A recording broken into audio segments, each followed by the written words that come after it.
I'm seeking information. People have been asking me if there's any truth to the story that a gang leader in Ferguson, Missouri is claiming that Eric Holder used federal money to pay them to riot. I don't know, but I urge Americans to be careful with such things because there are some who spew outrageous stories just to draw attention to themselves, i.e., Alex Jones.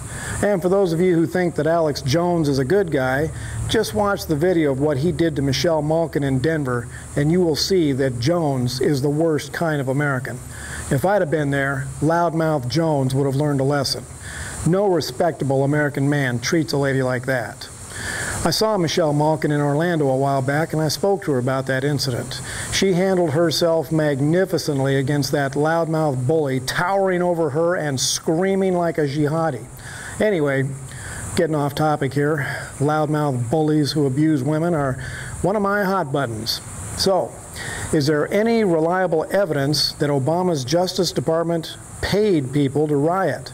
Now, a few years ago, I would have automatically rejected such a report as nonsense. No elected official would ever do such a thing. Not even Teddy Kennedy would stoop that low.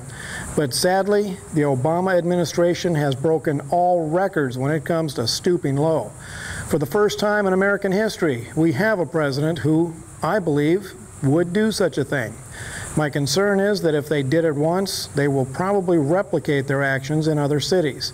Americans need to know just how much of a threat the little guy in the White House is to their communities and families.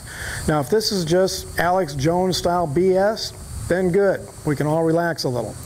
But with a president who is obviously sympathetic to Islam and openly hostile to our military, we need to watch for signs of jihad coming from this administration. Now, one of my concerns is the monstrous welfare system they've set up that could be used to trigger rioting simply by cutting off benefits to cities that they want to destroy. Now, we haven't seen this so far, probably because the welfare-dependent cities are their cities. But if they figure out how to bring riots to Tea Party states and cities, Americans need to start looking at unconstitutional welfare as a potential threat to this country. It has the potential to be weaponized to strike against freedom. Now remember what God commands us in Ephesians 5:11. Have nothing to do with the fruitless deeds of darkness, rather even expose them. Unless the USA gets back to its roots, honoring God and living our lives to reflect that, things are only going to get worse. People who know their faith are not easy to deceive, and people who are self-sufficient are not easily manipulated by dirty politics. And that is exactly why the left, the Obama administration in particular, pushed so hard to silence the Christian faith, to malign Israel and the Jews, and to make as many Americans dependent on government as possible. They want sheep, not citizens. And that is exactly why American men and women of faith must stand and speak out, and if necessary, fight for freedom. This is Wild Bill for America. Thank you for watching, and America bless God again.